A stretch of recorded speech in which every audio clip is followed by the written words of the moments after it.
I would like to ask what led to such a massive rally in the Indian market in the last 3 years, and what has changed for the markets to correct now?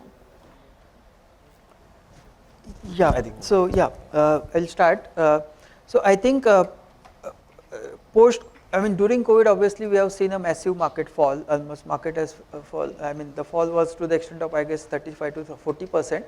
And in India as well as globally, to come out of that COVID crisis, globally governments have come out with massive kind of fiscal stimulus. So that gave fillip to the economies all across. So the rally was not only in India, it was in US and other parts of the world as well, funded by that massive fiscal stimulus. And that helped companies report very good growth for 2-3 years at a stretch in terms of sales. Also, companies got some tailwinds in terms of margins, because when you get the sales growth coming back very strongly, you get operating leverage, and that expanded the margins of the company. So the profit growth was very, very high. Government chose to spend that money in a different way. Like in US, they gave $700 per family per week.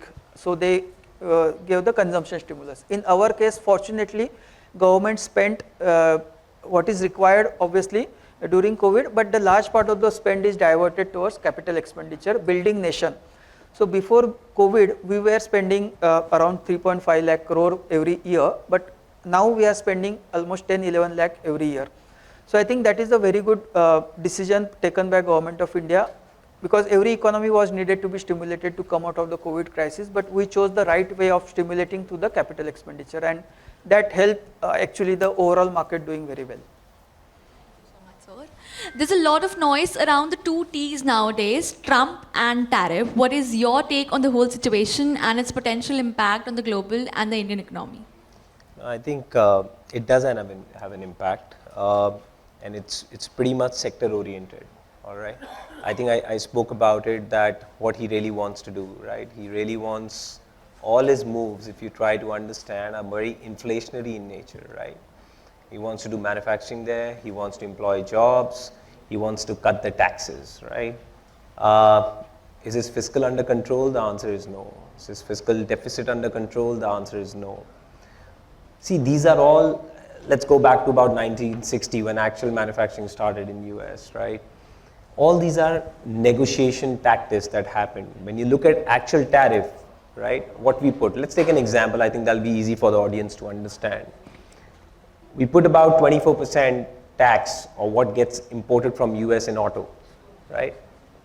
And what US puts on our each component, what we supply. Why I'm giving an example of auto, because auto has been a supply chain which is our country is exporting to everywhere, even now including China, is since 2002. What we sell there gets stamped, or the duties comes around about 7-8%. So the arbitrage is about 16-17%. But remember, we are just 2% of the value chain, okay? It's the Mexico, it's the China, which is still about 25 to about 40% of the supply chain. It's very integrated. So I think he will take a recalibrated approach, okay? And our government, as far as what I understand, even our government will give some relaxation, okay? Because they know very well that we are generally not importing too much at this point in time from US, at this point in time. Number two, I think more or less the impact would be a little inflationary on the world, in the world itself. Even you put a tax, right? It becomes, for the consumer, it becomes very expensive. And that's the reason you see the bond yield is getting hardened still. The bond yield, despite all the massive stimulus, what he's trying to do, the bond yield is not softening there at this point in time. So it does have an impact. It's more of a noise. We are not of a buyer that any manufacturing can happen in US. And I gave you certain examples what has happened in US in the last 4-5 years. So something on the down the order, I think what we feel, China will not be left out. China is something which is already put in a tariff. We get an advantage in certain sectors. For example, that's the reason I got a detailed PPT on the EMS. We get some benefit out of it at the end of the day. So you have to look at, be very, very sector specific. For example, our dairy products, which we sell there, and we sell quite a amount of dairy products to US, it's got taxed at about just 5%. what we import from there in terms of dairy products, we tax at about 42%. Remember, these two segments are a big vote bank for Trump and for Modi ji here, right? This is a little trickier part, okay? So I think you have to be very, very sector specific. You have to look at very, very niche way in terms of which company will get the advantage or a disadvantage. But as far as manufacturing is concerned, barring autos, we just need to see which company gets hit hard more or even the consumption. I think from a manufacturing angle, we are not getting hammered at all. That's the feel we get. But some sectors, for pharma, it's what we believe it becomes very inflationary if he does that. So I think it's more of negotiation. That's what he's trying to do with Mexico, with China, after putting and then coming back and saying. But net, there would be some impact. What we need to gauge as a portfolio manager, as an investor, that demand should come back. Remember, I said only one thing, market is ruthless. If you don't show a growth, I'll hammer you like anything, right? And FIs has not lost anything coming to India. My MSCI India index return in the last 4 years is just 20%. Put a rupee depreciation in front of it, it's a negative return. हमें लगता है कि FI नहीं आया, उसने बहुत बड़ी story miss कर दी. He has not lost anything with not coming to India. So there are a lot of pros and cons you need to see about that. Yeah. So much, sir. Soumya sir, what's your views on this? Yeah, I think whatever the massive rally is actually a Keynesian theory in 1930. When America got into a depression, he advised that the only way to revive the consumption is to give the money to the people. And that actually worked. I think the fund managers have already spoken about it. But yes, Trump has a definitely a reciprocal tariff. So right now, what I can understand from him is that he's trying to show the big man in the picture, and he tries to talking about a lot of things. Reciprocal tariff definitely is going to disturb the consumption part for a short period of time. But slowly, gradually, what will happen is that if you keep on talking about the things which are not going to get implemented, or you start losing the respect, and people will not take you seriously anymore. So that chances, whether it is there or not, probably the fund managers can more tell about it in an economic point of view. But in my point of view, that yes, 2025, after this April 2nd, this tariffs is going to come in. We will see a inflationary pressure. Even in the last meeting of Fed, they said that US growth rate is going to come down and inflationary pressure may go up. So I think all those things are expected there. So we may see some volatility in terms of market in coming months. But I think people who are here, who are our investors, and they have created a goodwill. They have been going through all those things in last 8-10 years. So I think if you have been patient enough, this storm will also pass.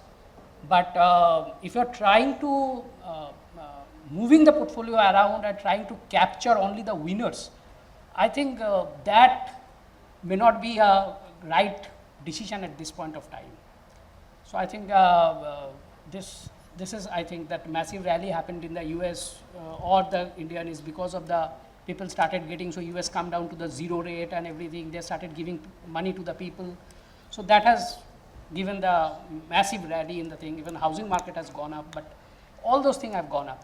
So right now what I am seeing is that mostly a asset inflation, rather said in this way. You have never seen in this kind of thing in previously 40 years, that gold is going up, equity is going up, housing is going up, everything is going up. So kind of asset inflation has happened, but I think they have described it much lengthier way.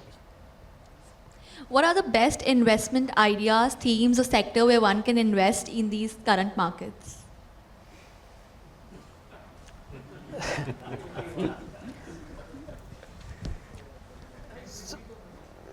Can you repeat it? What are the best investment ideas, themes, or sectors where one can invest in these current markets? Yes, sir? Sectors India is already defined. Three sectors which we are like ECM, the renewables. We have already talked about it. I think her question is good, but I'll just put it the other way around. Large cap is giving you returns of around 10 to 13%. Mid cap is giving you around 15 to 18, and small cap is giving you a little more than that. In that case, how mutual fund portfolio should be there mix match portfolio, or how you want to go. See, looking at all these aspects, presentations very good. You have covered everything, but major thing is missing in that presentation is AI. So the companies I'll specific persistent systems, which has gone to a very high level, come down, again going up. So such type of pickups of AI driven some of the companies should be the part of more mutual funds, or it's something like some of the logistics sectors, or in the vehicle sectors, where Eicher Motors gone from 1,400 to 9,000, and then it is coming back. Even sorry, Force Motor I'm talking about. Eicher Motors has a chances of growing big. So whether you can go ahead with certain certain equities into a mutual funds, and how you answer, like say for example pharma is there. So in US market, Indian pharma market share in a generic market is more than 70%. Definitely India is impacting a lot on foreign markets, or a regulated market I can say. So in that scenario, India has grown in terms of manufacturing, India has grown in terms of sales and marketing. India cut down the import in a very large scale. Now, no, only in certain areas India is highly dependent on China. Rest of the regulated market, they are not getting anything. They are not dependent on rest of the market. Considering can you shorten the question? Yeah. So I'm just giving them inputs like how they can in this scenario. Suppose somebody wants to go ahead with mutual fund switch over in between, then what should be the selection, whether it is large cap, mid caps, or small cap?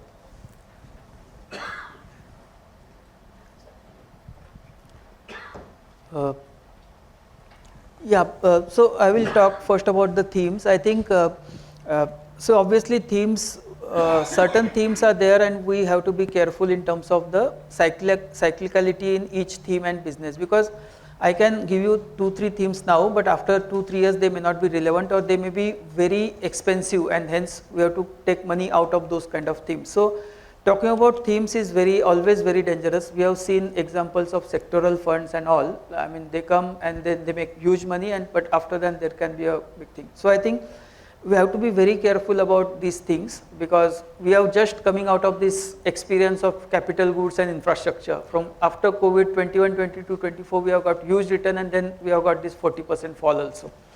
So these cycles keep repeating, so we have to be careful in terms of themes. When the theme is at the peak, generally market make a mistake of calling it as a structural theme, but nothing is structural. Everything is cyclical. So I think when you talk about these themes and all, we have to be very careful about those, where we are in terms of cycle. Are we entering at the peak, bottom of the cycle, or we are entering at the peak of the cycle? The most common mistake is large number of investors enter at the peak of the cycle, looking the past returns. So I think that is the thing we try to avoid when you give those inputs of buying certain stocks for the portfolio. I think that is what plays in our minds, that where are we in terms of cycle, how the company is able to capture that, and how much is already factored in. Many companies keep benefiting from the theme or the opportunity, etc. But in the first year itself, if the stock goes from say 5x or 10x, then maybe next 3-4 years, even when the earnings are coming, there may not be any returns. So I think we have to keep gauging both sides, how the company is benefiting, capturing those opportunity themes, how much is actually and the same thing actually you ask AI for the IT stocks on a positive side. There is a negative side also spoken in the market, whether AI will keep the job of our softwares, I mean coding community and all, whether it will wipe out their jobs. So every coin can have 2 or more sides. So I think all those things we do actually day and night out. So that is a constant endeavor to keep searching for the next ideas, and what is in the price, I think is very important, rather than trying to look for the themes.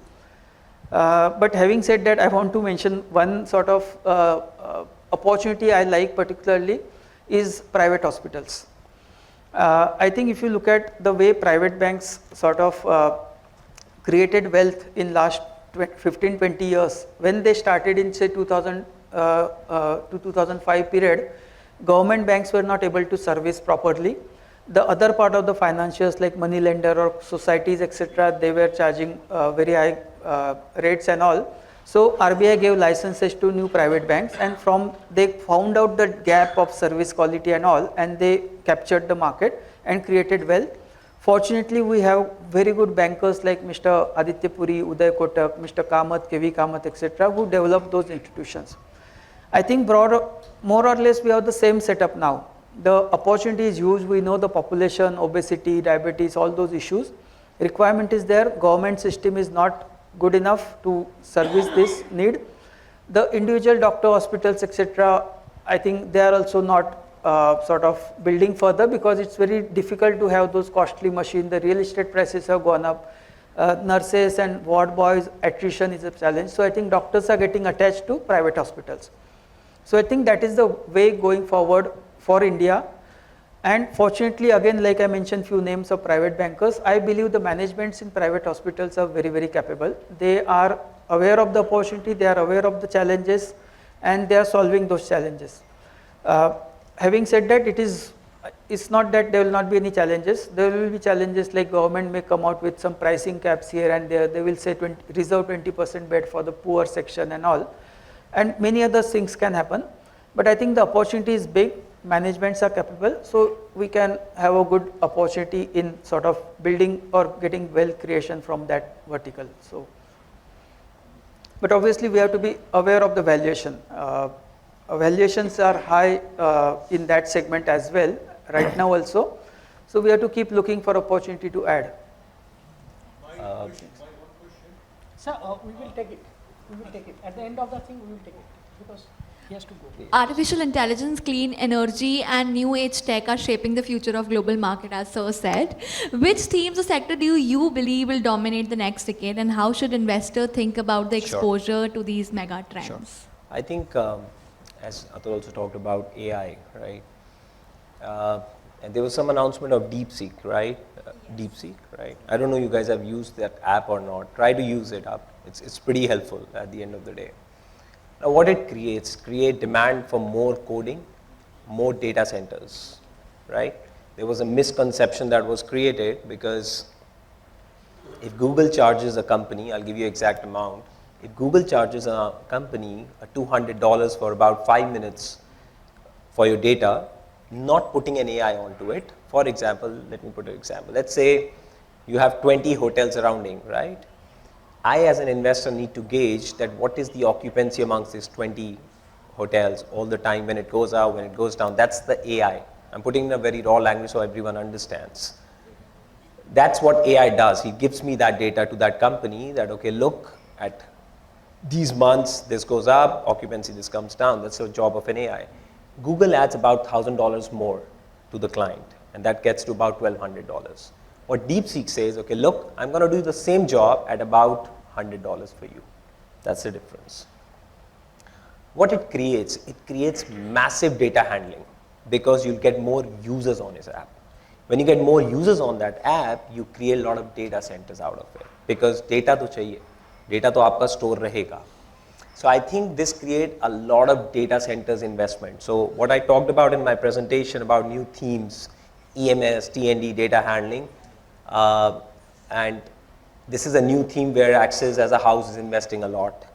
We are also investing a lot in cell manufacturing companies, not modules, cell manufacturing. And data centers is something where we are investing. AI, there are some listed companies who have scaled up very big in data centers. So I think in new age, we believe data centers and cloud. Remember, 2022 was a remarkable year what this cabinet did. The cabinet said to all Googles and Microsoft of the world that you can't take data out of my country. I will build a sovereign cloud here. Remember, sovereign cloud, right? And there are only companies now building up those sovereign clouds in India. There were not enough companies 5 years back. There are companies who are coming out and building those sovereign clouds in India. When that happens, you'll get all your data, massive data center and data handling in India. Just to give you a maths, in new age data centers, when you put just a co-location, just the data center, you get a 10 crore number or 10 crore revenue for just 1 megawatt, 50% PAT margin business. When you put a cloud, you get 100 crores per megawatt with 50% PAT margin. Okay, and that's why you see Google's profitability in AI is so high. So these are challenges for them, not for the Indian companies who are coming in data centers, who's putting cloud. So this is something, a new theme, and our belief of the house, पैसा वहीं बनेगा फिर जहाँ disbelief बैठेगा. जहाँ market में pharma में 3 साल पहले disbelief था. Hospitals, we are the largest holders since last 10 years of all the hospital companies in India. 10 years back when market was in a disbelief. T&D market is in a disbelief. Cell manufacturing market is in a disbelief. We believe data center is the next thing where market is in a completely disbelief right now because they are not investable enough in investable ideas. There are companies coming up. So I think in new age we believe data centers is one. We still believe food delivery has not died down in India. Growth has slowed, but we believe instead of a re-rating candidates, these are more compounders. The travel tech companies. These are some compounders, good ideas which are coming up. So I think these are some of the areas where we are very much investable. India has been a standard performer in global markets with domestic liquidity driving valuation.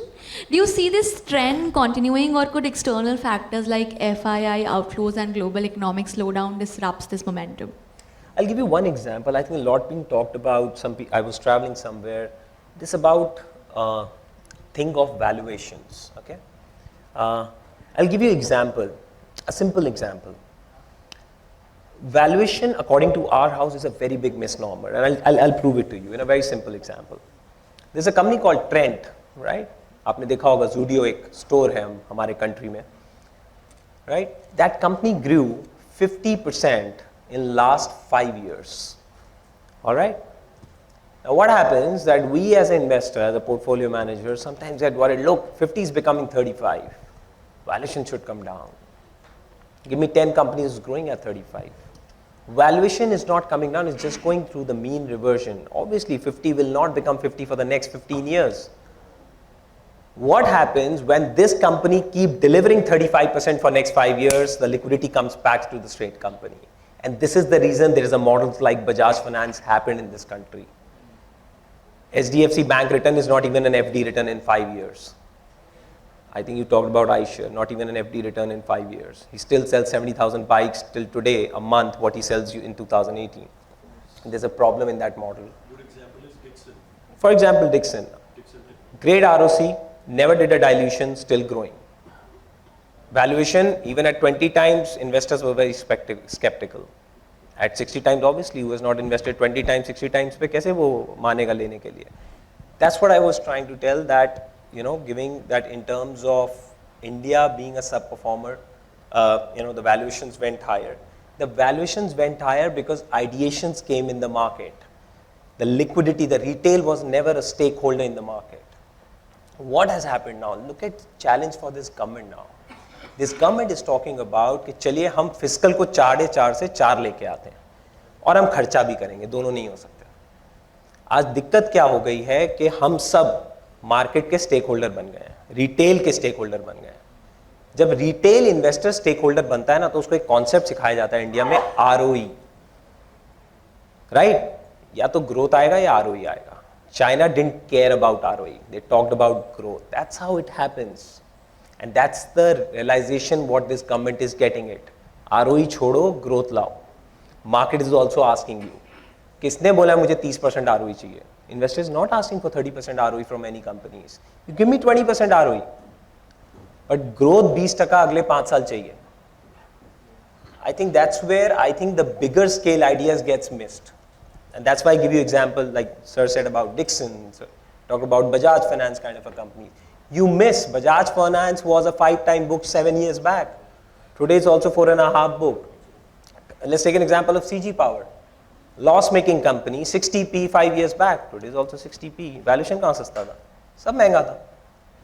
It's the scale which these companies, give them time to build the scale, give them time, these manufacturing companies to scale. So I think in the context of global economy, you need to look the growth, which country, and that's the reason I started my presentation. When a global fund manager sits across, when he allocates more to the Indian companies, he gives that to the emerging market because there is a scale to be built.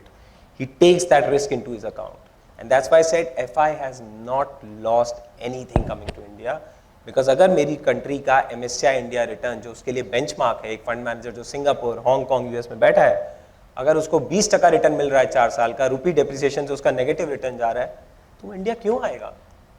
FI 2 ही चीज़ों में India आता है, एक आपका oil price control हो जो हमारा था, और दूसरा इंटरेस्ट रेट कट हो जो हमारा नहीं हो रहा था, अब स्टार्ट हुआ है। हमेशा FI कभी भी ये देख के नहीं आता कि इंडिया में कितनी ग्रोथ है, हमारी ग्रोथ बहुत अच्छी है, 10 साल से बहुत अच्छी है। So these are some of the reason I think you have to look in context of global versus our market. I think we will now open to the public. We will not take many questions, but probably another 3-4 questions. And Mr. Bhole would be here. So if anyone has a specific questions to be asked, he can answer. So can anyone help who wants to ask a question?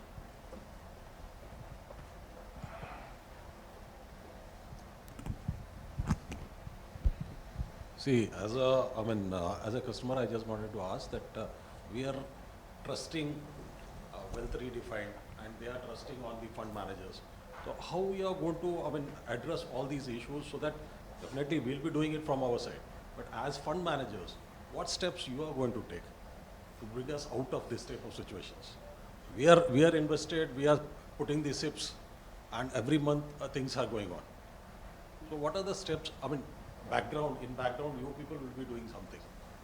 I think the important part for any fund manager, I can talk about our house. See, the important aspect for any fund manager is to keep checking, doing a lot of channel checks, understand the economy, where it's going, understand the companies where you are investing, right? Because what has changed, sir, in last 3 years, the investable universe has really gone massive, right? Earlier, we used to invest, you take out any fund, take out our fund also. You used to run what, 50 stocks in a portfolio, 40 stocks in a portfolio, that has doubled, right? You can ask me that it has doubled because there was investment opportunities. Yes, there was. There were a lot of new papers which came, which was done remarkably well. They don't have a history beyond 3-4 years. That's where the doubt is coming on valuations. Will it sustain? Will it not? So I think for a fund manager, it's the most important thing. The way I look at my funds is to, and that's why I keep talking about when market becomes very bottom up, just keep a track on your earnings growth of the portfolio. If you really want to track about any portfolio, any investable thing, just track his earnings of that portfolio. You'll get your answers. And sometimes the investor, and understand one thing, sometimes what happens, there are certain companies which take time to scale up. So I am not investing for the view of 1 year. Sometimes we take those calls where the scale up can happen 3-4 years. But that a massive re-rating happens. That's why I talked about disbelief. As a fund manager, when you invest in a disbelief, the time horizon becomes a little bigger. So I think these are some of the important checks which we keep doing. And I think, as Atul talked about earnings slowing down, that was a very valid point, right? This we could see it, right? And that's why you saw a lot of mutual funds cash levels going up since September, October. It's not us, it's not only about Axis, or it's about, everyone is trying to increase those cash because we see that coming in. But creating cash doesn't help at the end of the day. मैं 10% cash create करके आपका 10 bits बचा लूँगा, उससे कुछ नहीं मिलेगा. I need to be in the right companies, in the right sectors which can scale up, and then it bounces back also very sharply. So I think earnings growth, and that's why I again saying market is ruthless. आप market को मैंने इसीलिए बोला कि example ले लेते हैं, Asian Paint brilliant ROE ROC, right? 15 years great market share, नहीं growth आ रही, market नहीं छोड़ेगा. लेकिन एक आप अच्छी mid cap small cap company हो, आप कंसिस्टेंट मुझे 30% ग्रोथ दे रहे हो ना, ये करेक्शन में मल्टीपल्स वापस आ जाते हैं. ग्रोथ अगर आप मुझे 3 साल दे दोगे ना कोई कंपनी में, and that's the call we try to take on a calibrated basis. Obviously the one thing which has done very well in our country has gone really well. Large cap, no issue, but mid and small cap companies have also understood, the promoters have also understood the power of, the wealth creation they have done for their companies. We understand that it's not only about the promoters are making money out of their stock. It's also about they also have to invest in human resources, right? If somebody putting a data center today and he needs to hire a person from Google, right? he needs to pay him money. He can't pay that much. I mean, that's how the ESOP schemes you look at comes up so much across mid and small. We have never seen in the previous cycle. So these are some of the things we need to see as an analyst, as a fund manager, and keep a track on it. So I think in the next 2-3 years, earnings will become, and that's why I think what Atul also pointed, themes are something which becomes very riskier, right? I myself runs a manufacturing fund, right? It's a very broad-based theme. Only IT and banks are on a part of it. IT return, by the way, is just not even an FD return last 5 years. It might give you a return for 6 months. But that has a very thematic nature of the fund in terms of scale up. Rest all the sectors are there. So I think as a fund manager, you need to really take the risk. Our job is more of a risk reward at the end of the day. If there is an upside of 50%, downside of 10%, that's my job to take a call. My job is not कि 20% नीचे भी जाएगा और 20% ऊपर भी जाएगा. That's not a call I need to take. I can easily leave it.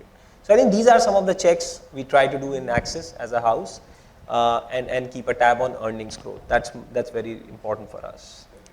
Mr. Just, Kasturi, sir, Sure, you I can. think Atul just wanted to convey something. Yeah, just to add to, the answer, I think, as you mentioned, you are trusting with Soumya and he is trusting with us. So there is a fiduciary duty, and we never forget that we are running that fiduciary duty of managing people's money. That never goes out of our mind. It's a very fulfilling kind of job because we are creating wealth or trying to create wealth for the investors and all across. But at the same time, there is this big responsibility.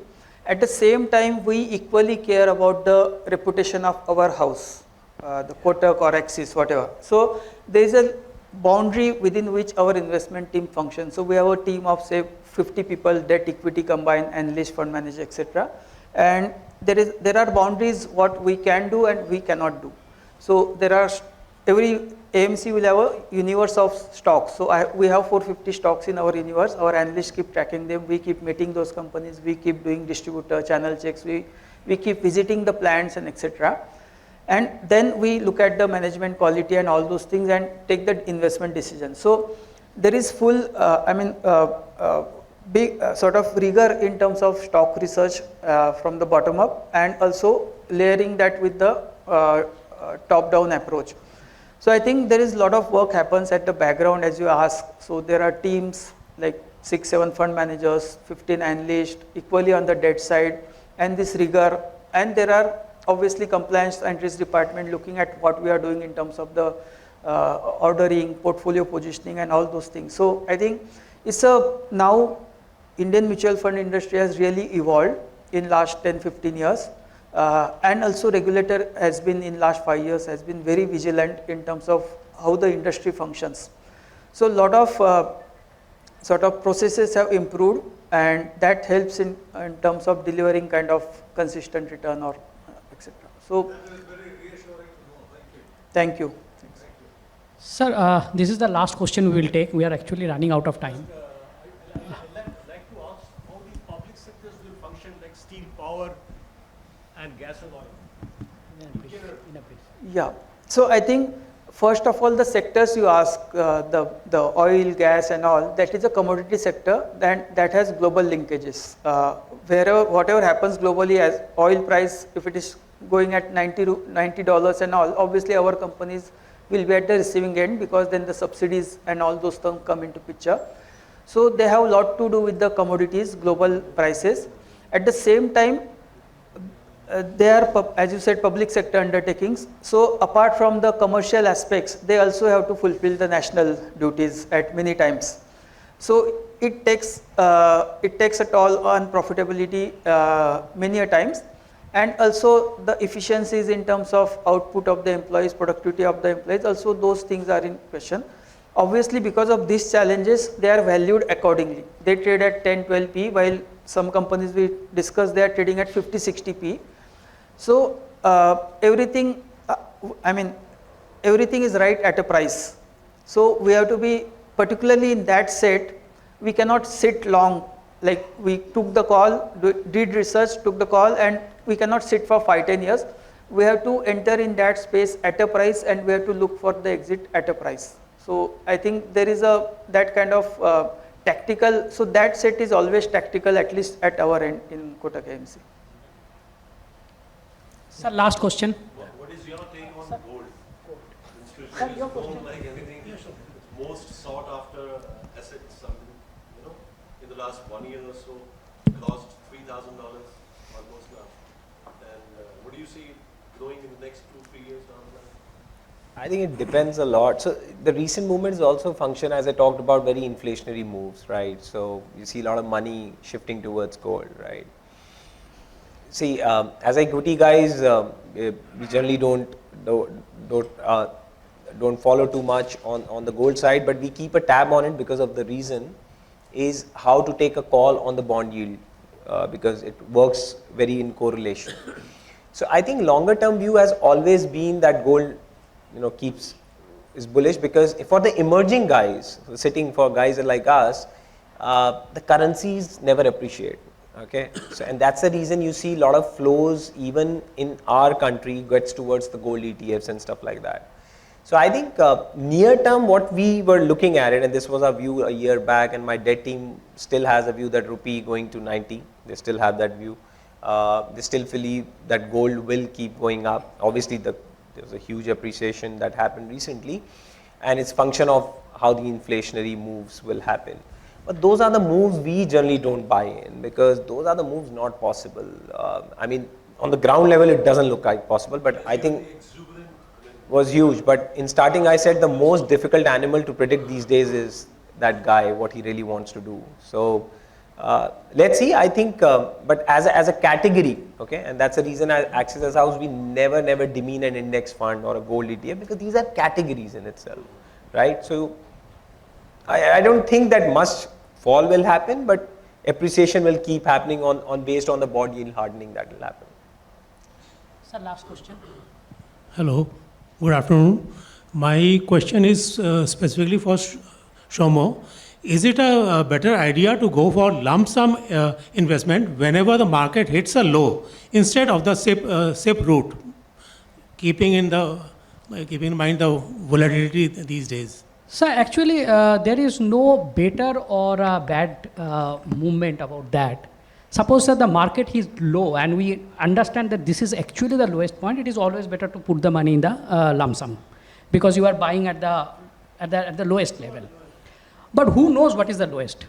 So that is the biggest challenge. So when the market was around 60,000 level, Anurag sir is here and Bhatia sir is here, Chanchal sir is here. I told that market would go something around 84, 85. 84, which I predicted. But market had gone 85 and people started telling me that, yes, you have gone wrong. It is now going to hit 100,000. So, and when the correction come in, my prediction was that it would something come around 21,800. But if you see, it has moved from 21,965. So actually, we also do not know what is the lowest and what is the highest. But I think the best way the fund managers can confirm it, better way, that if you go by the price to earning, if the price to earning or forward P of the market is low, you can put the money.